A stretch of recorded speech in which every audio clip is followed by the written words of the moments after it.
এই ধরনের প্রশ্নের আসলে কোনো অর্থ নেই, কারণ রুনা লায়লা আর রুনা আপা আমার জন্য পরিবার একদম।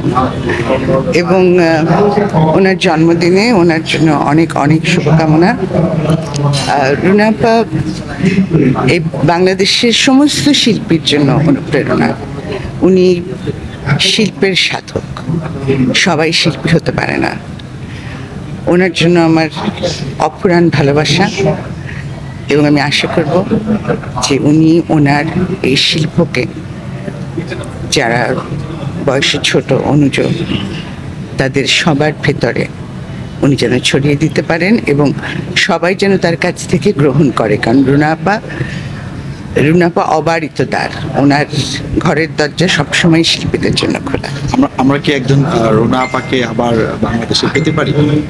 এই ধরনের প্রশ্নের আসলে কোনো অর্থ নেই, কারণ রুনা লায়লা আরেকজন তার স্বমহিমায় তার জায়গাটি সৃষ্টি করবে। সুতরাং রুনা আপা।